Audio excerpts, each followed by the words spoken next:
Isang umaga, isang kadete ng pulisya ang nagtanong, "Ma'am, bakit po ninyo isinusuot pa rin ang unipormeng ito matapos makita ang lahat ng kabulukan sa loob?" Ngumiti si Rina. Dahil hindi uniporme ang may sala. Ang taong nagsusuot nito ang maaaring magkamali. Kung lahat ng mabubuting tao ay aatras, ang matitira na lang ay ang masasama.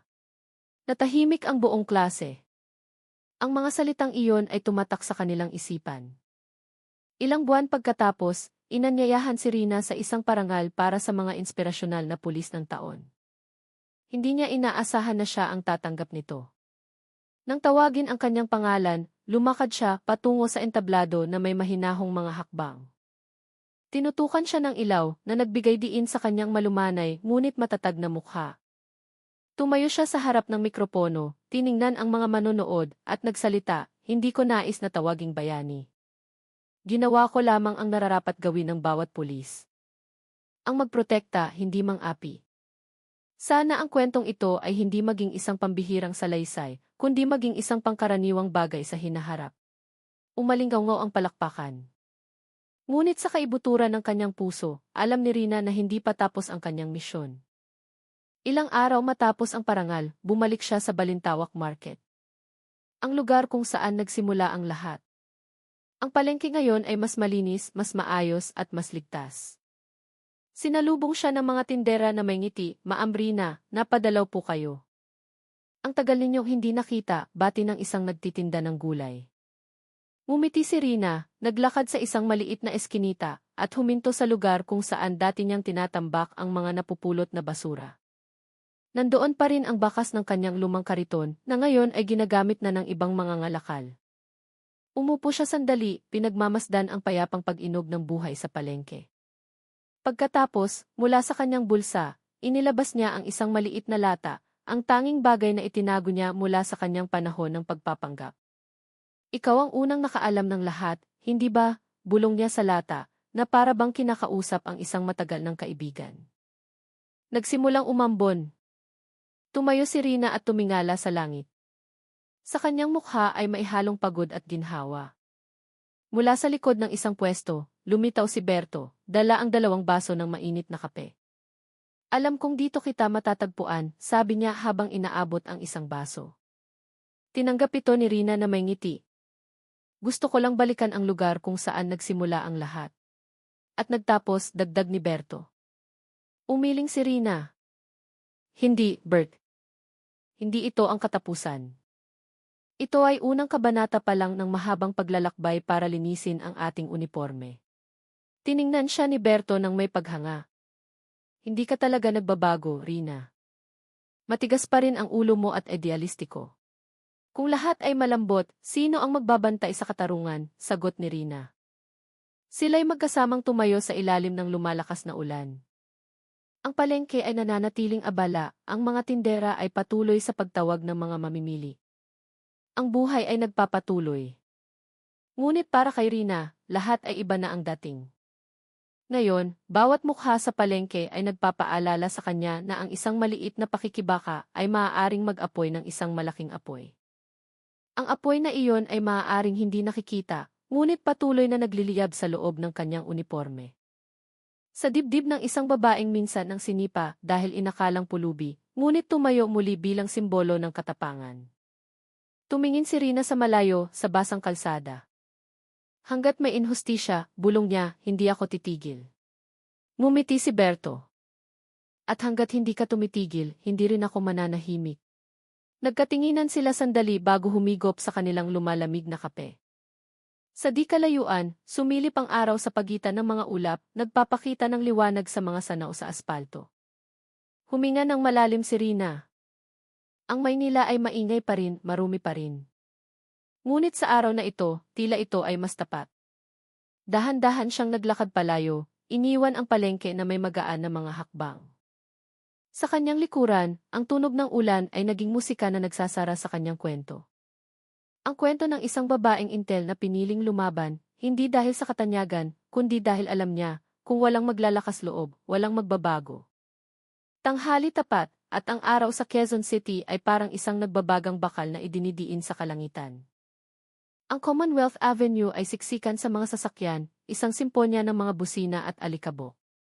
Sa gitna ng kaguluhang iyon, isang kulay abong scooter ang marahang huminto sa gilid ng daan. Nakasakay dito ang isang babaeng nakasuot ng simpleng abito. Ang kanyang mukha ay mahinahon sa kabila ng pawis na namumuo sa kanyang noo. Ang pangalan niya ay Sister Agnes, 29 na taong gulang, isang madre at katekista sa isang maliit na community center sa Batasan Hills. Kagagaling lang ni Sister Agnes sa isang pag-aaral ng Biblia sa kalapit na parokya. Sa likod ng kanyang scooter ay may ilang aklat at isang maliit na kahon na naglalaman ng donasyon mula sa mga miyembro ng komunidad. Plano niyang dumaan sa isang tindahan para bumili ng tubig bago umuwi. Ngunit ang kanyang plano ay naputol ng dalawang traffic enforcer ang pumara sa kanya malapit sa isang intersection. Magandang tanghali, sister. Pakitabi muna. May checkpoint kami para sa kelengkapan ng sasakyan, sabi ng isa sa mga pulis, isang lalaking malaki ang katawan, may makapal na bigote, at may otoridad sa boses. Ang pangalan sa kanyang uniforme ay Reyes Dante. Itinabi ni Sister Agnes ang scooter nang walang pagtutol. Inalis niya ang kanyang helmet habang nananatili ang isang magalang na ngiti sa kanyang mga labi. Sige po, officer. May kulang po ba sa mga dokumento ko? Tiningnan ni Officer Reyes ang mga papel na iniabot ni Sister Agnes. Kumpleto lahat. SC, lisensya, at kahit ang rehistro ng motor ay bago pa. Ngunit sa halip na ibalik ang mga ito, bahagya siyang suminghal habang tinitingnan ang motor mula ulo hanggang paa. Basag ang ilaw sa likod ng motor mo, sister. Pwede kang matiket andyan, sabi niya sa tonong walang emosyon. Tiningnan ni Sister Agnes ang likuran ng kanyang motor. Basag po. Sa pagkakaalam ko po ay ayos pa iyan, kakapalit ko lang 2 linggo na ang nakakaraan. Hindi direktang sumagot si Officer Reyes. Tumingin siya sa kanyang kasama, isang mas batang pulis na nagngangalang Cruz, na tila hindi komportable. O sige na, sister. Kung gusto mong mapabilis, dito na lang natin ayusin. Hindi mo na kailangang pumunta sa korte. 100 piso lang. Malinaw ang tono ng kanyang boses. Hindi iyon opisyal na alok, kundi isang pahiwatig ng kotong. Maraming motorista ang marahil ay agad na maglalabas ng pera para lamang matapos na ang usapan. Ngunit hindi si Sister Agnes. Tinitigan niya si Officer Reyes ng mahinahon, ngunit ang kanyang mga mata ay matalim, tulad ng salamin na hindi kayang baluktutin. Paumanhin po, officer. Hindi ko po kayang gawin iyan. Mas gugustuhin ko pong dumaan sa tamang proseso. Kung talagang may paglabag ako, handa po akong tumanggap ng tiket. Si Officer Cruz ay tila napayuko, ngunit isang mapanuyang ngiti ang gumuhit sa labi ni Officer Reyes. Sister, huwag ka nang magmalinis dyan. Lahat naman ng tao gusto ng mabilis. Tinutulungan ka na nga namin para hindi ka maabala. Nananatiling kalmado si Sister Agnes. Ang pagtulong po ay hindi nangangailangan ng maling paraan, officer.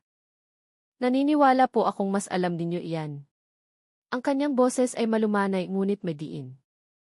Ang ilang mga tao sa paligid ay nagsimula ng mapansin ang komprontasyon.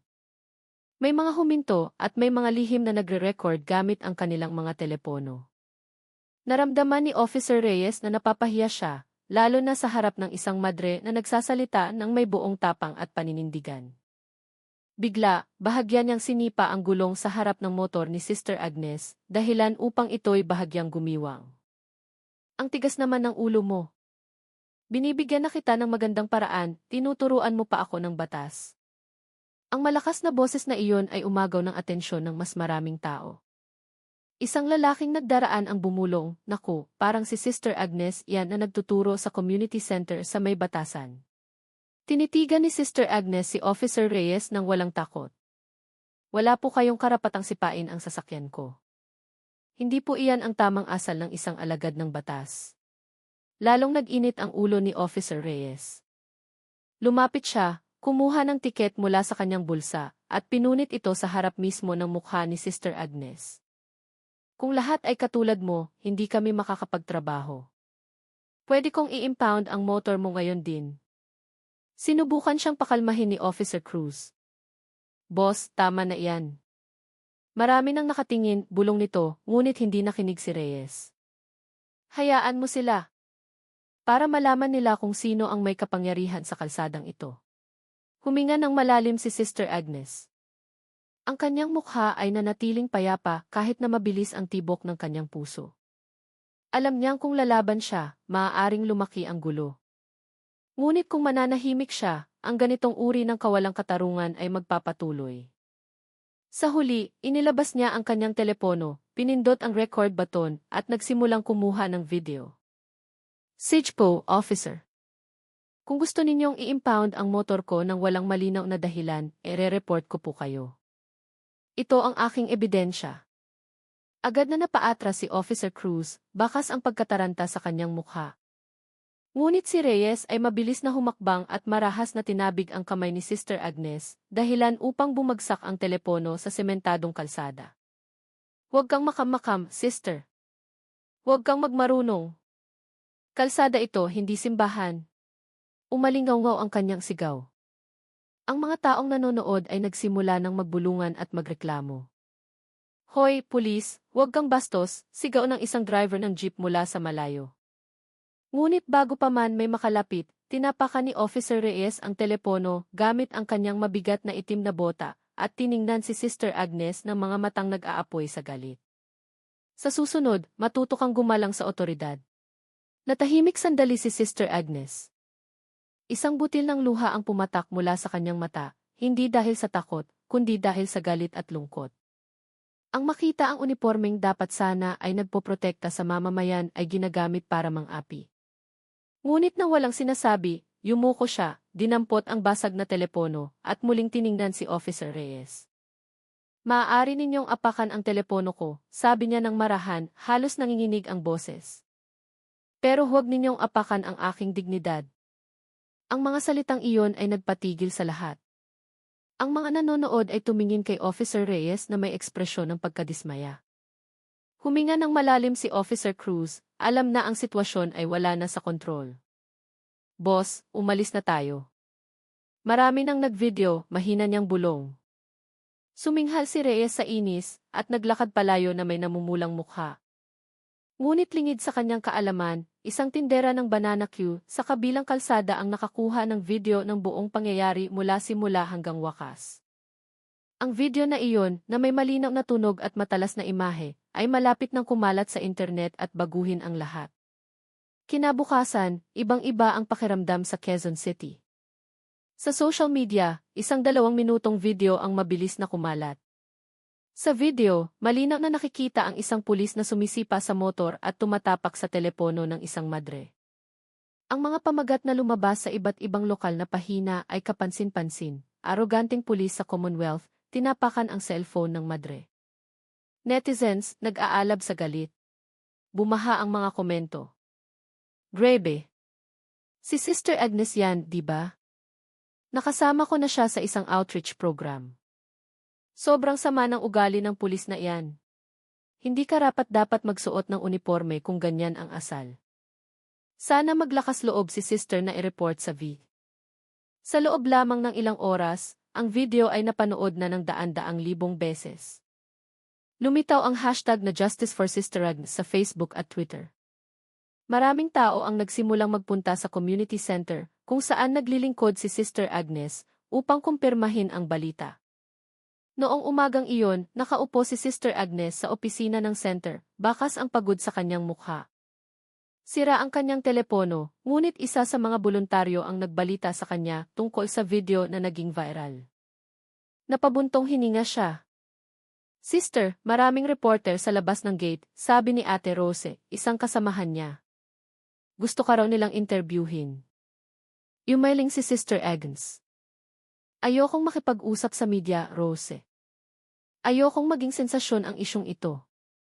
Ang gusto ko lang ay manalo ang katotohanan. Tiningnan siya ni Rose nang may pag-aalala. Pero kung mananahimik ka, baka isipin ng mga tao na isa ka lang biktima na walang laban. Isang maliit na ngiti ang sumilay sa labi ni Sister Agnes. Hindi ako nananahimik dahil sa takot. Nagdarasal ako na manaig ang tama sa mabuting paraan. Samantala, sa himpilan ng pulisya kung saan nakatalaga si Officer Reyes, mainit ang tensyon. Ipinatawag siya ng kanyang hepe sa opisina. Sa mesa sa harap niya ay naroon na ang isang opisyal mula sa Internal Affairs Service, VIV, na galing sa Camp Karingal. Officer Reyes, alam mo ba ang epekto ng ginawa mo kahapon? Mabigat ang boses ng hepe, puno ng diin. Yumuko si Reyes, ngunit nanatiling matigas ang kanyang mukha. Ginagawa ko lang po ang trabaho ko, sir. Tumanggi siyang makipagtulungan at hinamon pa ako sa publiko. Sumingit ang opisyal ng IVI. Ang pakikipagtulungan at ang pangungutong ay magkaiba, Officer Reyes. At ang pagsipa sa motor ng sibilyan, ang pagtapak sa telepono, alam mo bang may dose-dose ng saksi at video? Hindi makasagot si Reyes. Hindi niya inaasahan na ganoon kabilis kakalat ang video. Si Officer Cruz, ang kanyang batang kasama, ay ipinatawag din para magbigay ng salaysay. Tensyonado si Cruz ngunit nagsabi ng totoo. Opo, sir. Nasa lokasyon po ako. Wala pong kasalanan si sister. Kumpleto po ang kanyang mga papeles. Sinabihan ko na rin po si Boss Reyes na huwag maging marahas, pero sapat na, putol ng hepe. Officer Reyes, simula ngayong araw, suspendido ka muna. Ang IHES na ang magpapatuloy ng investigasyon. Nagkuyom ng kamao si Reyes, namumula ang kanyang mukha. Nakaramdam siya ng hiya, ngunit galit din dahil pakiramdam niya ay na-frame up siya ng sitwasyon. Nang hapong iyon, isang grupo mula sa isang social advocacy organization na tinatawag na I-Boses ng Karapatan ang dumalaw kay Sister Agnes sa center. Isa sa mga kinatawan, isang batang abogado na nagngangalang Atty. Leo Santos ang magalang na bumati. Sister Agnes, napanood po namin ang video. Nais po naming tulungan kayo na magsampa ng formal na reklamo sa VIC. Hindi po kayo nag-iisa. Tiningnan ni Sister Agnes si Atty. Santos nang may mahinahong mga mata. Salamat po, attorney. Magrereklamo po ako, pero hindi para maghiganti. Gusto ko lang ipakita na mayroon pa ring batas at katarungan. Tumango si Atty. Santos nang may paggalang. Isang kahanga-hangang paninindigan po iyan. Pero maniwala po kayo, ang nangyari sa inyo ay maaaring maging simula ng maliit na pagbabago para sa marami pang inaapi. Ilang araw ang lumipas, nagpunta si Sister Agnes sa tanggapan ng kasama si Atty. Santos at 2 senior volunteer mula sa center.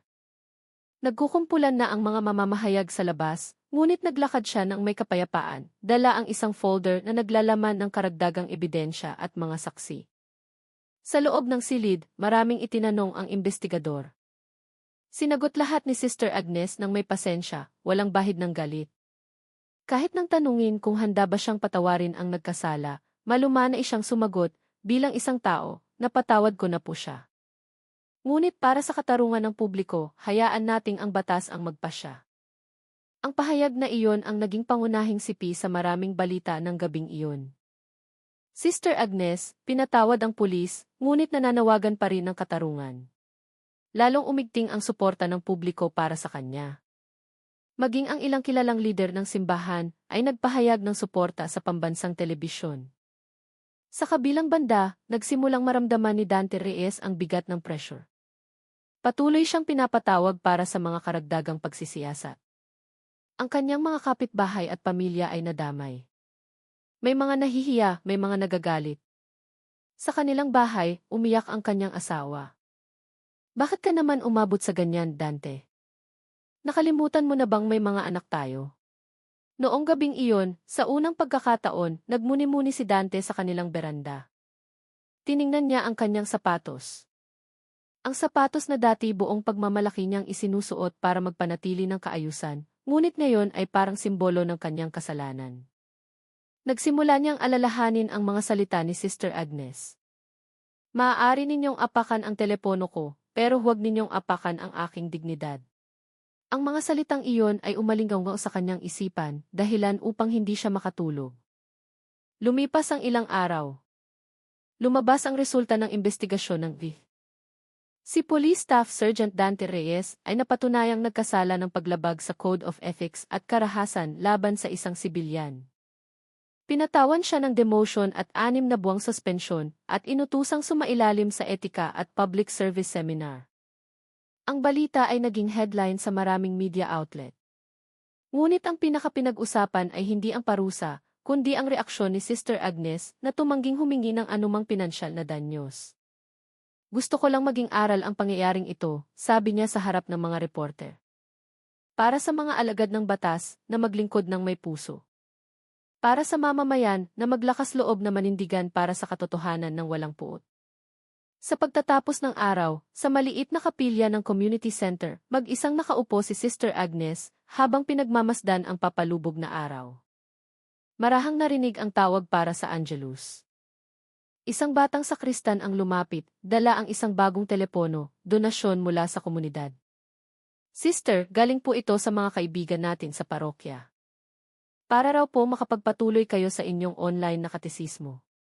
Ngumiti si Sister Agnes at tinapik ang balikat ng bata. Salamat, anak. Ang telepono ay maaaring masira, pero ang katotohanan ay hindi kailanman mawawala. Tumingin siya sa kulay kahel na kalangitan.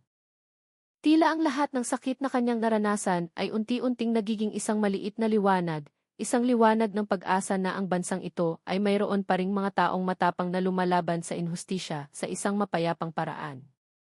Ilang linggo na ang nakalipas mula nang matapos ang pagdinig sa kaso ni Dante Reyes. Unti-unting bumalik sa normal ang Quezon City. Ngunit ang alinggaw-ngaw ng pangyayari ay hindi pa tuluyang humuhupa. Sa social media, ang pangalan ni Sister Agnes ay madalas pa ring binabanggit bilang simbolo ng tapang at hinahon. Marami ang nag-iimbita sa kanya upang magbigay ng panayam tungkol sa katarungan at moralidad. Ngunit sa likod ng panlabas na katahimikan, may isang pusong hindi pa rin tuluyang payapa, ang puso ni Dante. Isang hapon, nakatayo si Dante sa labas ng police station, hindi na suot ang kanyang uniforme. Nakasuot na lamang siya ng isang simpleng polo shirt. Inilipat na siya sa administrative section, malayo sa kalsada. Marami sa kanyang mga kasamahan ang nagsimulang umiwas sa kanya. Ang ilan ay pinag-uusapan siya sa kanyang likuran. Kawawa rin si Reyes. Dahil lang sa isang insidente, nasira ang karera niya, bulong ng isang batang pulis. Sumagot naman ang isa pa, hindi lang insidente, pati na rin ang ugali niya. Nakalimutan na niya kung ano talaga ang tungkulin niya. Narinig ni Dante ang lahat ng hindi lumilingon. Alam niyang totoo ang mga iyon, ngunit mabigat sa kanyang kalooban na tanggapin na ang isang iglap ng galit ay kayang magpabagsak sa ilang dekada ng kanyang serbisyo. Nang gabing iyon, umuwi siya ng maaga. Malamig pa rin ang pakiramdam sa kanilang tahanan. Ang kanyang asawang si Elena ay nakaupo habang tinutupi ang mga damit ng kanilang mga anak. Kumain ka na, sabi nito nang hindi tumitingin. Umupo si Dante ngunit hindi ginalaw ang kanin sa kanyang plato. Elena, nagkamali ako ng malaki, no? Huminto si Elena sa pagtutupi at tiningnan ang asawa ng mga matang pagod. Nagkamali ka, Dante. Pero hindi ibig sabihin na hindi ka na pwedeng magbago. Tumango si Dante. Nahihiya lang ako sa mga anak natin, sa uniforme ko at sa Diyos. Lumapit si Elena at bumulong, kung talagang nahihiya ka, patunayan mo sa gawa. Humingi ka ng tawad, hindi lang sa institusyon, kundi sa taong sinaktan mo. Ang mga salitang iyon ay tumago sa kanyang puso.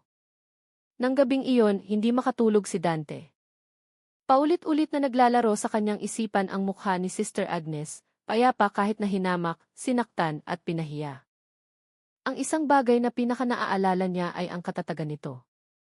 Ilang araw ang lumipas, nilakasan ni Dante ang kanyang loob at nagpunta sa bahay Kalinga Community Center. Nagdala siya ng isang maliit na supot ng ensaymada at isang bote ng mineral water. Nanginginig ang kanyang mga kamay sa hiya. Ilang volunteer ang nakakilala sa kanya at agad na nagbulungan. Siya yung nasa video, di ba? Yung pulis na tumapak sa cellphone ni Sister. Yumuko si Dante, nakatingin sa lupa. Muntik na siyang tumalikod at umalis, ngunit natigilan siya nang makita si Sister Agnes na lumabas mula sa maliit na kapilya, suot ang kanyang simpleng abito. Ang kanyang mukha ay kasing payapa ng dati. Assalamualaikum, Sister, mahinang sabi ni Dante, halos nanginginig. Nagulat sandali si Sister Agnes, ngunit malumanay na sumagot, waalaikum salam, din. Reyes. Maupo po kayo. Naupo sila sa isang bangkong kahoy sa ilalim ng puno ng mangga. Sandaling nabalot ng katahimikan ang paligid, tanging ang tunog lamang ng mga manok at ng mga batang nagkakabisa ng kanilang dasal sa loob ng kapilya ang maririnig. Pumunta po ako dito hindi para ipagtanggol ang sarili ko, sister, panimula ni Dante. Gusto ko lang pong humingi ng tawad. Natanto ko na sobra po ang pagkakamali ko noon. Pinahiya ko po kayo, ang uniforme ko, at higit sa lahat, ang sarili ko. Tinitigan siya ni Sister Agnes ng may kapayapaan. Pinatawad ko na po kayo mula pa noong araw na iyon, Ginoo. Alam ko pong lahat ng tao ay nagkakamali. Ang mahalaga ay kung natututo ba tayo mula sa ating pagkakamali. Yumuko si Dante. Natuto na po ako, sister. Buong buhay ko, akala ko ang kapangyarihan ang magbibigay sa akin ng respeto.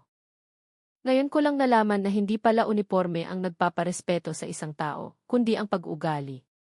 Isang maliit na ngiti ang sumilay sa labi ni Sister Agnes. Kung ganoon po, nagsisimula na kayong gumaling. Napabuntong hininga si Dante, na para bang isang mabigat na pasanin ang nabawa sa kanyang dibdib. Pagkatapos ay mahina siyang nagsalita, pwede po ba akong tumulong dito sa center, sister? Kahit ano lang po. Siguro po pwedeng sa pag-aayos ng traffic tuwing may misa o event. Tiningnan siya ni Sister Agnes ng matagal bago tumango. Sige po. Sino mang dumarating na may mabuting hangarin, laging bukas ang pinto ng lugar na ito. Mula noon, nagsimulang madalas na pumunta si Dante sa community center. Noong una, maliliit na bagay lang ang kanyang ginagawa. Nag-aayos ng paradahan, nagkukumpuni ng bakod, naglilinis ng bakuran. Ngunit sa kalaunan, nagsimula siyang makipag-usap sa mga kabataan tungkol sa kahalagahan ng disiplina at katapatan. Ano man ang maging trabaho ninyo balang araw, huwag ninyong iisipin na mas mataas kayo sa iba, sabi niya isang hapon sa harap ng mga kabataan. Dahil sa sandaling maramdaman ninyong makapangyarihan kayo, nawawala na ang pagiging tao ninyo. Nakikinig na seryoso ang mga kabataan. Ang ilan pa ay nag-record ng kanyang sinabi. Walang sinuman ang mag-aakala na ang pulis na dating viral, dahil sa arogansya, ay magiging isang halimbawa ng pagbabago. Sa kabilang banda, nagbago rin ang buhay ni Sister Agnes. Dumami ang imbitasyon para sa mga panayam, ngunit pinili niyang manatiling simple. Tinanggihan niyang lumabas sa telebisyon dahil ayaw niyang ituring na isang viral sensation. Para sa kanya, hindi ito tungkol sa kasikatan, kundi sa paggising ng mga puso. Isang gabi, habang naghahanda siya ng materyales para sa isang pag-aaral, tumunog ang kanyang telepono. Isang hindi kilalang numero. Assalamualaikum, Sister Agnes. Mula po ako sa SIC National Headquarters. Nais po sana naming imbitahan kayo bilang tagapagsalita sa isang Ethics and Public Service Training para sa mga bagong pulis. Natahimik sandali si Sister Agnes. Ako po? Para sa mga pulis? Opo, sister. Naniniwala po kami na ang inyong karanasan ay makapagbibigay ng mahalagang aral sa aming mga miyembro. Dahan-dahang umiti si Sister Agnes. Inshallah, payag po ako. Dumating ang araw ng pagsasanay. Ang isang malaking bulwagan ay puno ng daan-daang mga batang pulis na nakasuot ng malinis na uniforme.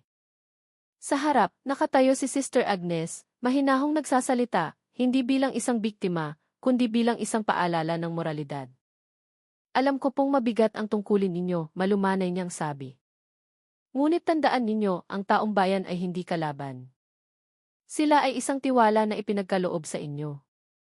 Isang beses lang tayong magkamali sa pagtrato sa kanila ng may kayabangan, maaaring ang tiwala na binuo ng maraming taon ay gumuho sa isang iglap. Sa likurang hanay, tahimik na nakaupo si Dante. Dumalo siya sa pahintulot ng kanyang mga nakatataas. Ngayong araw, siya ay isang kalahok, hindi isang nagkasala. Namumuo ang luha sa kanyang mga mata habang pinakikinggan ang mga salita ni Sister Agnes. Alam niyang bawat pangungusap na kanyang binibitawan ay isang salamin ng kanyang sarili. Nang matapos ang programa, lumapit si Dante at tumulong sa pagliligpit ng mikropono. Salamat po, sister. Dahil po sa inyo, natuto po akong maging tao ulit. Ngumiti si Sister Agnes. Ipinapaabot ko lang po ang itinuturo ng Diyos, Ginoo. Ang isang matigas na puso ay maaaring lumambot kung handa pa itong makinig. Nang gabing iyon, matapos ang lahat, naglakad si Sister Agnes, palabas ng bulwagan, tinitingnan ang langit ng Maynila na puno ng mga ilaw. Sa kanyang puso, alam niya na minsan, nagbibigay ang Diyos ng pagsubok hindi para ipahiya tayo, kundi para gisingin tayo. At kung minsan, ang taong nang aapi sa atin ngayon ay maaaring ang taong